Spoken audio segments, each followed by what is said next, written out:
bring in my guests. I am joined with the man himself, Colonel Lawrence Wilkerson. We are waiting on one more guest, but I want to bring him in while he's here. Colonel Lawrence Wilkerson, he is former distinguished professor, visiting professor at the government and public policy at the College of William and Mary in Williamsburg. He has also taught for 6 years in the University Honors Program at George Washington University in Washington, D.C. He is, and probably best known as, retired United States Army Colonel and former Chief of Staff to the United States Secretary of State Colin Powell. I hear the other guest is here, so I want to bring him in also. You guys are my first panel. I don't think I've had a panel on this show before. On the radio, we had it all the time. Dennis Fritz. He is retired Commander Chief Master Sergeant of the United States Air Force. He is currently the director of the Eisenhower Media Network, EMI, with the mission to promote peace and diplomacy over war. While on active duty, he served as principal senior advisor to 4-star commanders at Pacific Air Forces and Air Force Space Command. He also held additional duty as senior enlisted advisor to commander of North American Aerospace Defense Command, effectively NORAD. He is author of Deadly Betrayal, The Truth About Why the United States Invaded Iraq. Gentlemen, welcome to the show. How are you guys doing this morning? You doing okay? Pretty good. Well, I'm doing well, and it's always great to be with my good friend and colleague, Larry Wilkerson. Excellent. I am so glad that both of you can join me. Like I said, I thought you two would make a fantastic panel. And so I thought I'd bring you on and hit you with a few topics. The first topic I want to hit has to be information that has been coming out recently. This is Donald Trump, and he's asked about enrichment for Iran. Now, again, I chafe at this because I'm like, pardon my language, who the F are you to tell another country or sovereign state what they can and can't do? But either way you look at it, they've been in negotiations. Iran has effectively said, look, enrichment is our red line. We are going to enrich on our home soil. We have every right to do it. We'd cut down on the amount of enrichment. Hell, we'd take it down to 3% if that's what we need to do. But this idea that we are going to be dependent upon you for nuclear fuel, meaning we're going to build nuclear power plants and then have to be dependent upon you for it, is off the table. We're a sovereign state, and we're going to remain so. Donald Trump was recently asked about this because it becomes clear as day that Iran is not accepting Donald Trump's nonsense proposal that he has been putting out on this very specific issue. What that is. This is Trump answering questions on this issue. We have a meeting with Iran on Thursday, so we're going to wait till Thursday. And what's the main impediment to getting a deal? Well, they're just asking for things that you can't do.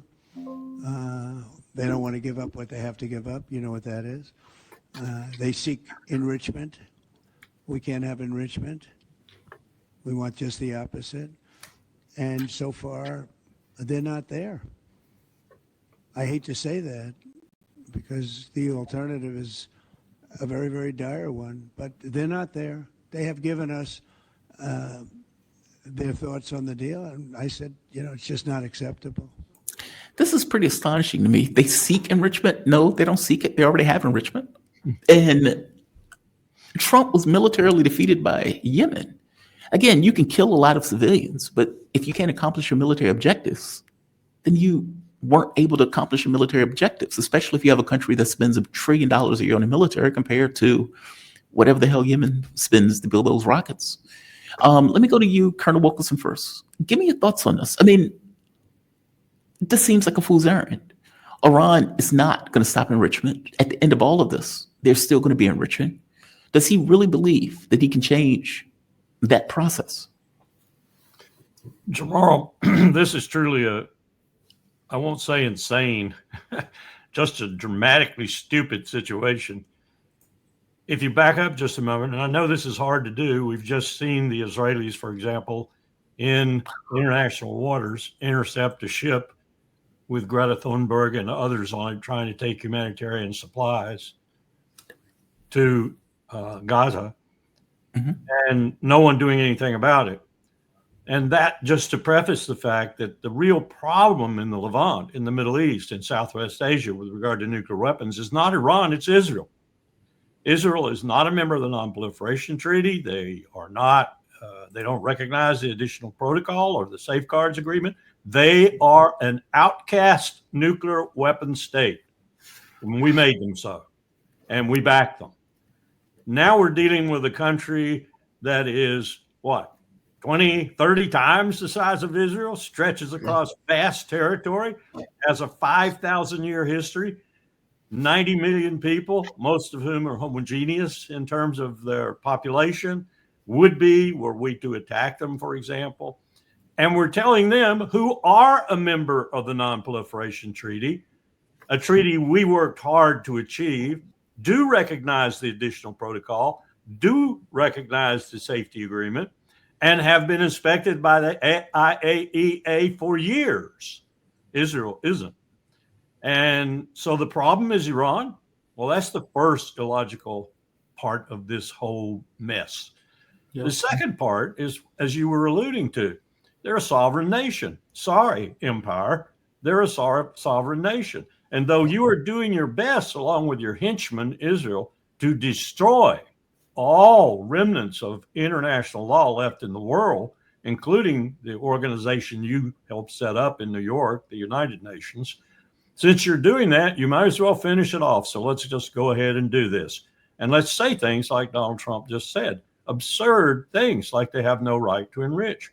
They have spent billions of dollars, much blood, because Israel has assassinated a number of their scientists, nuclear scientists, to get this program going. And to enrich at least to 3.7 or 3.67%, whatever the specific numbers are, is their perfect right.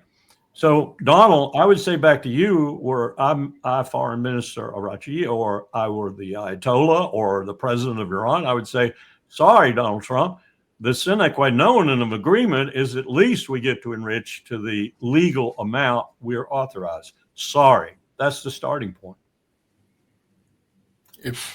Jamal, if I can make a comment to that, and first let me give Larry some credit. We had what we call the Joint Comprehensive Plan of Action, the JCPOA, which was the better known as the Iran nuclear deal, which Larry had an opportunity to give some input to the Obama administration on. And so, and in fact, to fight against the Israeli lobby who were against that. It was a great plan, and we, the United States of America, under Donald Trump, broke that. Now, what I will tell you, as you stated, Jamal, so passionately, what gives us the right to go in and say, hey, what you can't do when we have nuclear weapons? Larry mentioned about Israel having nuclear weapons, but we have nuclear weapons. So what gives us the right to tell someone they can't have it? Also, I will tell you, if you look at Libya, who gave up their nuclear program, and look what happened to them. Opposite of that, you look at North Korea, who has a nuclear program, who we're scared to touch now. And so I would tell you, just my personal opinion, first of all, if Iran wanted a nuclear weapon, they would have had it a long time ago. And then also I will tell you as well, if I was them, I probably would do one just for deterrence, just for deterrence alone. So that's my little bit to that.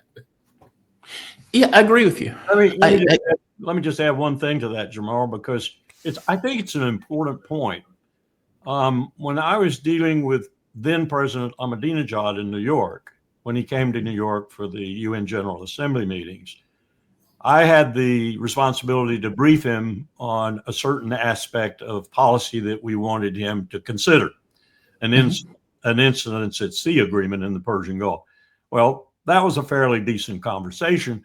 I then met with his foreign minister at the time, who speaks fluent English, and he looked at me across the table that we were sitting at, and he said, "What do I have to do to convince you that our fatwa is ultimately sacred to us? Islam does not think nuclear weapons are weapons people should have, states should have.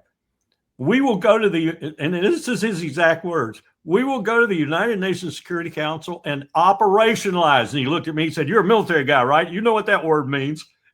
Operationalize our fatwa in front of the world, in front of the UN Security Council, and say that nuclear weapons are anathema to our religion. Therefore, we don't have them. I believed him. Now, that doesn't mean there aren't some people in the background, and Dennis is right, that would make a more realpolitik decision and say, hey, we need one just to keep that bastard state up north of us out of or to the west of us, out of the consideration of our security, because that's ultimately the number one thing for any state, especially a state in Southwest Asia, and especially a state that has Israel as an enemy, a sworn enemy. They're always talking about Iran being a sworn enemy of Israel. Worse the other way too. Who's going to attack Iran quicker than anybody in the world? Bibi Netanyahu. So I think that's a part of it too. That is a part of it we don't recognize, because Islam, if I may say so graphically, is anathema to us. That's a really good point. Give me your take, and I'll go with you, Commander Sergeant, on this release that apparently came out where Iran was able to get their hands on all sorts of data on Israel's nuclear program. I mean, they've been able to get all of this apparently secret information. And with that secret information, I've pointed out very pointedly, we will hit your nuclear targets, meaning we would hit your nuclear silos if you indeed strike us. Don't mess with us. And apparently they obtained, all these classified military scientific documents on Israel's nuclear program. Give me a take on that. Is that enough of a deterrence? Or, as you point out, because look, I agree with you, right? I would have had a nuke just to protect myself from these lunatics that are trying to take me over. But is that enough, though? This idea of we will hit your nuclear silos, we will hit your nuclear program because we know where your nuclear program is. Is that enough to deter Israel on this? No, I don't think so. It would deter them. Let me just say this first. When I first heard that surprised me a little bit, all the information they had. And I'm sure it probably surprised Israel as well. Wow, that was really a big surprise to me. Now they're trying, you've noticed Israel's a little quiet on that too. Last I heard, had not made any comments about that. And so I'm sure they're surprised. They're trying to figure out where did they, get it from? Did they actually have spies in there, or did they do it, electronically? And so, yeah, it probably frightened them a little bit, but I don't think it will deter them, because to be quite frank with you, Jamal, I think they knew that all along, that if Israel attack Iran, they're going to respond. We've already seen that. As you've heard me say before, I'll say it again. I can give you facts, opinions, and assumptions. Well, we have a fact. They've already responded before, and if it wasn't for the help of us and others, there would have been more damage in Israel. There was damage that, more damage than what was actually in the press and what they, announced. And so I don't think it will deter Israel in particular. I necessarily won't say Israel. Bibi Netanyahu, I don't think it will deter him. He's looking for this war. And guess what? He's looking for help from us. And so, no, I don't think it will deter them. But I tell you this, though, it probably put a little, thinking in there and a little bit of frightness in them in regards to Iran obtaining this information. Will the U.S. help? Because Israel believes, regardless of, and I got to be honest, I've been very cynical about these negotiations. In my mind, the U.S. most likely either wanted to attack anyway, which is the reason why they put a negotiation where they knew was a red line from the very beginning. Either allowing Israel to attack and pretending as if we knew nothing about it, kind of like what Donald Trump is doing with the nuclear triad that Zelensky hit. And now he's like, I don't know anything about this. Meaning, I was very cynical about it. If you look at what took place with Iraq, Iran, Afghanistan, Libya, Syria, Sudan, all of these countries are basket cases. We overthrew all of these countries. Well, Sudan is a different animal, but we attacked all of these countries with the idea that Iran was going to be the last man standing. Iran is the last man standing. Donald Trump is surrounded by a bunch of lunatics, Zionists, and white chops. And so I would imagine that if Israel's point of view, this is our chance. We're going to go for everything in Gaza. We're going to go for as much as we can in the West Bank. And yes, we're going to try to take down Iran right now with an administration that is not the brightest in the world, that we may either be able to goad or get involved in a war on our behalf. And so you have this situation right now where Donald Trump asked for something that was a red line from the very beginning and didn't seem to accept that it was a red line. So I have to ask, okay, well, why are you asking for something that is already off the table unless you want to plan an attack? Now, even if I take this on its surface and say, okay, the administration actually does want a deal. Well, I'm still stuck with this idea that if Israel attacks, will the U.S. respond? And if the U.S. will respond, then what does it matter if you're negotiating? Give me your take on that. And I want to get the same question from you, Colonel Wilkerson. But Dennis, Commander Sergeant, what should I call you, by the way? Should I call you? That's fine.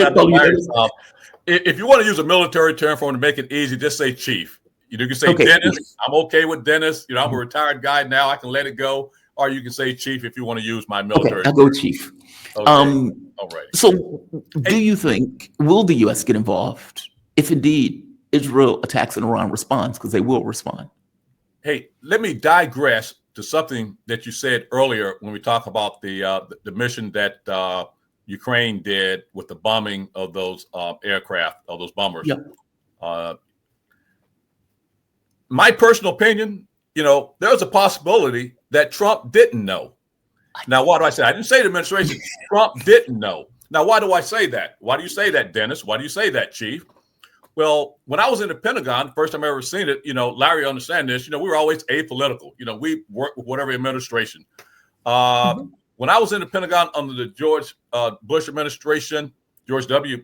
Bush, it was probably more, I've never seen anything so political. And I was surrounded by neocons, and I studied their playbook. And their playbook, if they have to keep things away from the commander-in-chief, information and what you're doing behind his back, they will do it. So you look at George Bush, who was probably, I wouldn't necessarily say immature, but he did not have a lot of foreign policy experience. If you look at Trump now, he's a so-called businessman, but not a lot of foreign policy. Yeah, he may have made a lot of, trips around the world doing business. Now, so he may not have known. Now, will we support Israel? Well, we've already done it already, okay? Now, will we actually go on the offensive for them?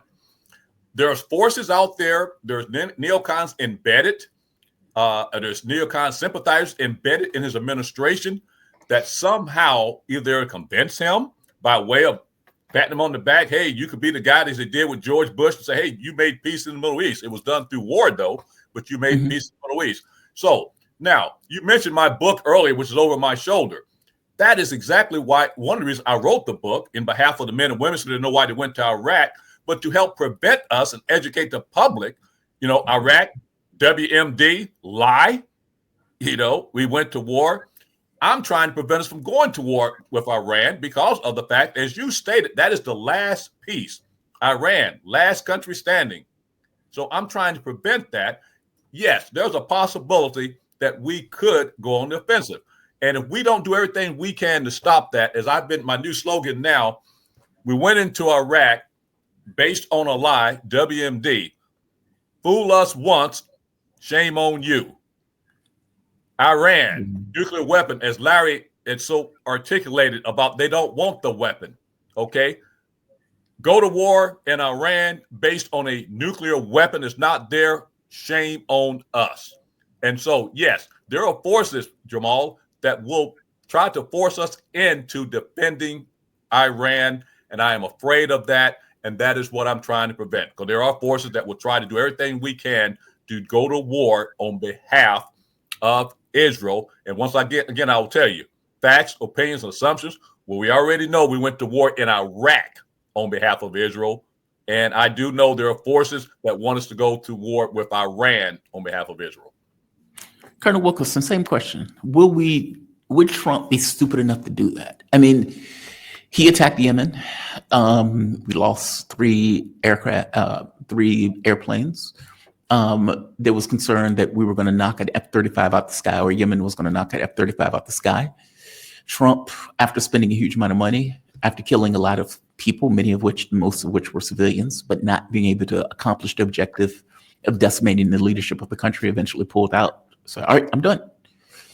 Would that same country with a low threshold for pain in the way that Trump seemed to express in Yemen be willing to accept a much higher threshold for pain in regards to Iran?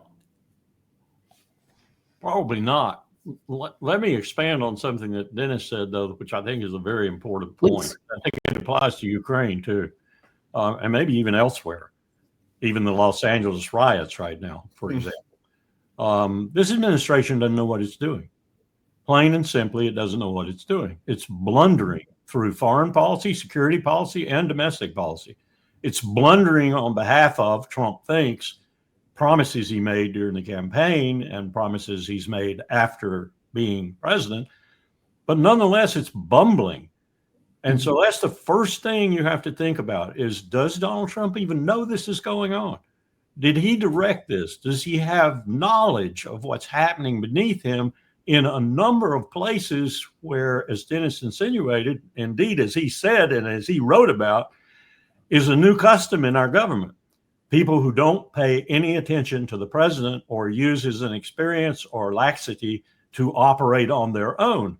Read especially the CIA, MI6, and Mossad, who are deeply embedded in the Ukraine imbroglio, and I think did things that Donald Trump didn't even know about. Now, how does that apply to Iran? Well, look what Witkoff, the special envoy, the only one who really seemed to have Trump's ear and could occasionally get to see him, unlike Marco Rubio, the Secretary of State, he started out with a very, very capable plan. And he rushed that plan into action in Oman in 2 different meetings, and it looked like we were going to make progress with Iran on the new nuclear talks. Then all of a sudden, the neocons got involved. Mike Waltz, the national security advisor, got fired over this because he got so involved in it. He was running panic, oh my God, we might make a deal. I've got to stop this. So Trump got rid of him because he detected it. Now, there's still lots of people like that. He fired 4 more people on the national security staff recently who were doing this sort of thing. There's a whole slew more than that. So there are people throughout the administration that will do things underneath Witkoff and Trump's visibility. But what Witkoff got done to him was reined in. He no longer could be a real negotiator. He had these red lines that were driven home with him. And most of the people who drove them home were people like, guess who? Lindsey Graham, Tom Cotton, Josh Hawley, and a whole host of Republicans in the Congress. Lindsey Graham goes over to Ukraine and prophesies the attacks that are going to take place on Ukraine and probably knew more about it than Donald Trump did. So we've got a mess. We've got a dangerous, awful mess in national security decision-making, foreign policy decision-making. And I thought you were going to go right away with Los Angeles because that's showing the mess too. I guess my issue, both of you were in the blob, so fair enough, in all due respect, in this sense. I am very skeptical that Trump didn't know. I mean, that is a hell of a risk for Zelensky and Europe to take. Europe is terrified that Donald Trump walks. Zelensky is terrified that Donald Trump walks. Zelensky went to negotiations not because he wanted to, but because he was forced to do so. When Donald Trump on Truth Social, you better I think it's a good idea that you go. He immediately went. He complained all the way. He danced for the camera, but he went because what he was concerned about is Donald Trump saying, all right, I'm done. I'm walking. In which case, Europe can't carry the war by itself. And Lord knows, Ukraine will collapse. They'll collapse with the U.S. help, but they'll collapse fast without the U.S. help. And so it's like they would have to take a risk that Donald Trump would stay when really the only threat, or it's only a threat to Ukraine for Donald Trump to walk. And yet you get the situation where they have infinite confidence. They go out and attack the nuclear triad. They go out, blow up a civilian train, like literally just murder civilians, and even go after the Crimean Bridge. Now, of all those things, I suspect the nuclear triad is an issue, even though Russia's not going to bring it up because they're just going to say it's a military target. Killing the civilians is what they're going to linger on because that they can lean into and point out this is outrageous. You just murder people for the sake of murdering them. The point I'm trying to make, though, is the belief that Donald Trump didn't know, and compared with the infinite confidence that Zelensky and Europe had in doing it, seems a bit far-fetched to me. Why didn't he walk? Jamal, let me just share something with you.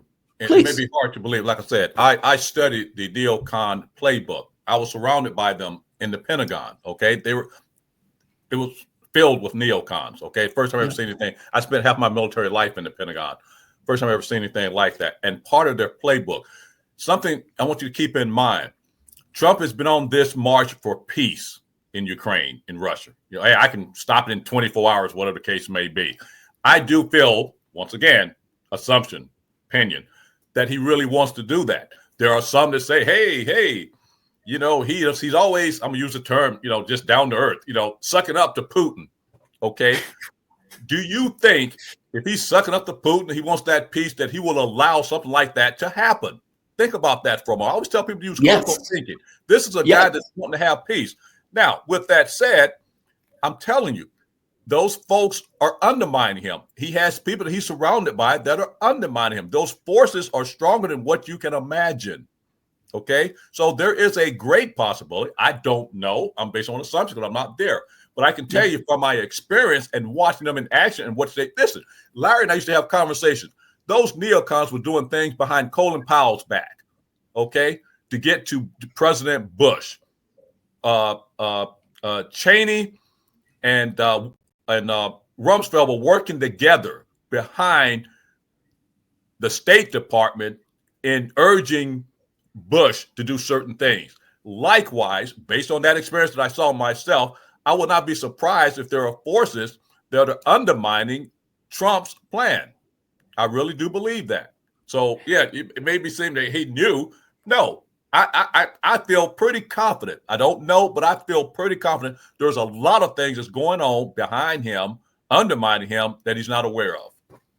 The reason why I say I also would, and that I emphatically said yes, would he allow it? Yes, I really think he would allow it. Donald Trump has put out a peace plan that is dead on arrival. It was dead as a doornail before Donald Trump ever uttered it. The idea that Russia is going to allow U.S. troops on Zaporozhye nuclear power plant, something that it considers to be Russian territory, is absurd. Wait a minute, say that again, Paul. Say that again.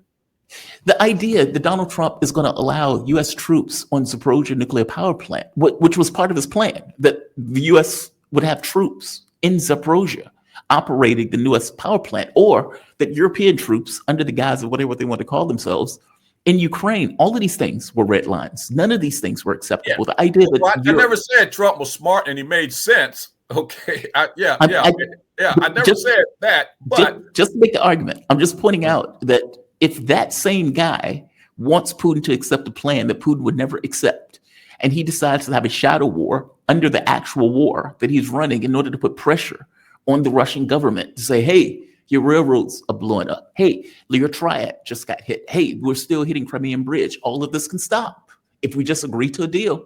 And of course, under this model, Donald Trump has to keep his hands off of it. So he's like, I didn't know anything about it.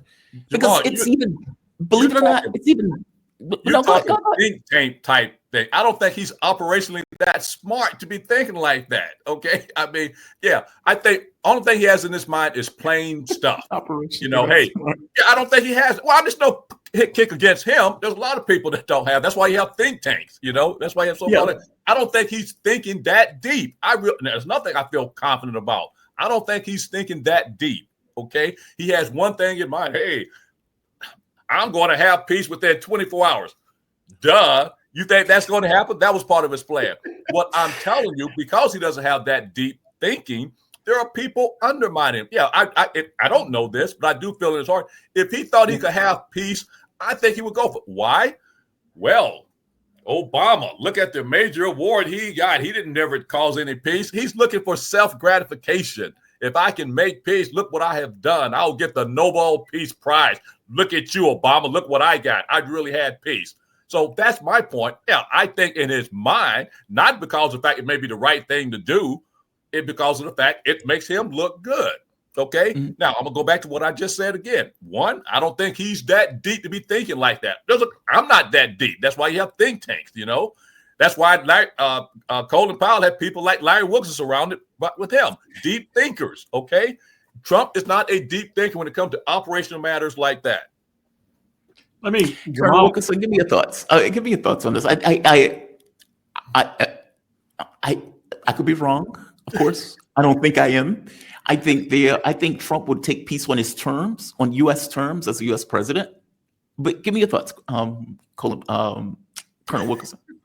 Well, I just want to expand a little bit on what Dennis was saying there in this way.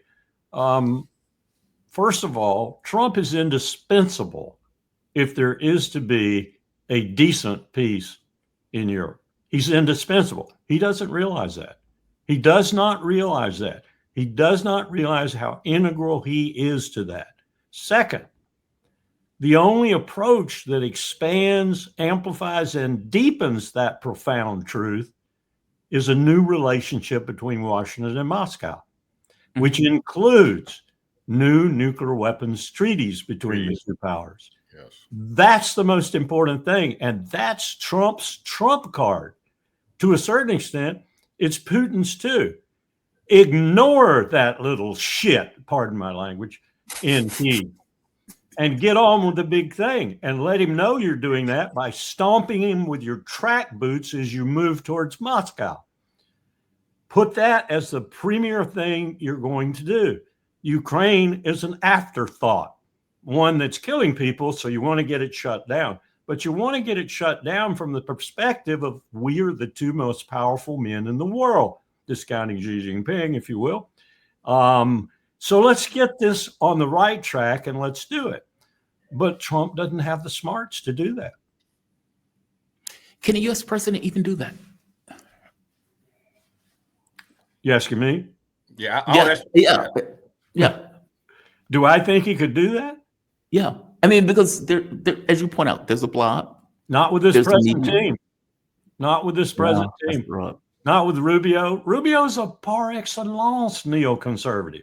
He could be right in tandem with Lindsey Graham if he liked him. They hate each other's guts, I'm told. But that just shows you what neocons are like. They often hate each other more than they hate the others of us. But he's got no help other than Witkoff. And Witkoff is inexperienced as heck too, really. I mean, he's a real estate salesman. Larry, let me expound on what something you just said with what he has right now. And Jamal, that's what I'm trying to say. Listen, George Bush, the son, he was surrounded by those folks. Listen, I think we talked about this the last time I was on. Yeah. Cheney was leader of the transition team. He made himself the vice president. And then most of these folks came from the AEI. Look it up. AEI, all neocons. That's their base headquarters. And so George, other than Colin Powell, the rest of those folks were running over Bush. Likewise, Trump thinks he's smart. These folks are running over him. Trump just switched to heritage. Wow. And look, that's probably why we have the LA riots right now. We'll get to that later. Yeah. Yeah, we can get to the riots. Okay. Let me say this. One last thing, Jamal. To help your audience and even you to get a better picture of this, I mean, this mess that we're in Ukraine, we caused it, along with the Brits. If you go back, I think I mentioned this before, but I'll say it again.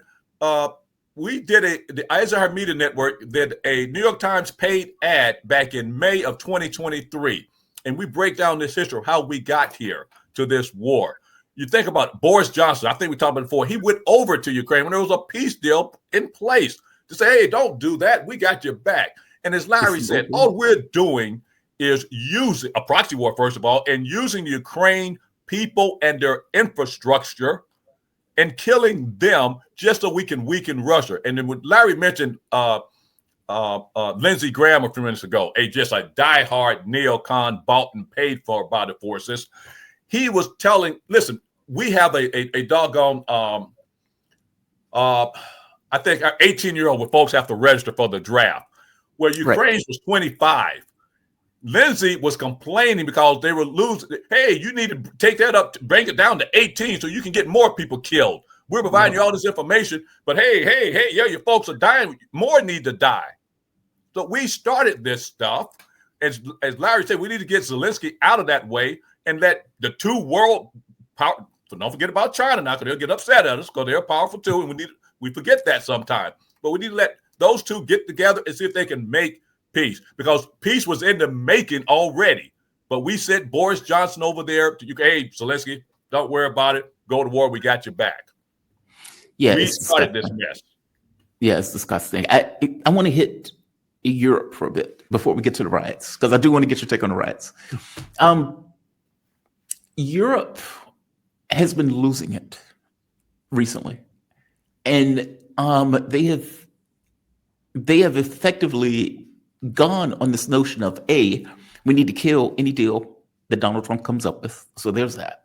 So every random blue moon, you get these people with no hard power that can't do anything, can't even put up a 30, 50,000 person military on the ground if they needed to, screaming that they're going to put troops in Ukraine, something that they know is going to kill any sort of deal or any negotiation that's going to take place. So you get that. Then you get them effectively feeding Ukrainians to the Russians with the idea, almost like a military campaign where you're sacrificing one or two in order to save the entire team. Ukraine is that guy. So it's like, okay, well, we're going to feed you to the Russians so we ourselves can build up our industry, build up our military, get ourselves in political alignment for us to fight the Russians later. I guess my thing is this even reasonable? Like, does Europe even have the capability in 5 or 10 years and organizing themselves to try to have a war with the Russians, which seems insane to me, but it seems that that's what they seem to be organizing themselves politically for. Colonel Wilkerson, I'm going to start with you. Give me a take on this. Well, I think there's a real fly in that plan, if that is indeed the plan, and I think you've described it rather well. And that fly is that the majority of people in these countries, well, almost no exception, except maybe for a couple of the Nordic countries, don't support it. They don't support it in Germany. Old Merz is following now is dropping below 30% even.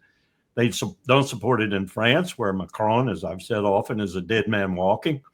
And they don't support it in London, where Starmer is a dead man in his grave. He just doesn't know it yet. So this is not a plan that's going to adhere because the people of Europe will not support it. Merz is already walking back a lot of his rhetoric about joining the fray in Ukraine, as it were, because he's understanding that. He's seeing the poll numbers.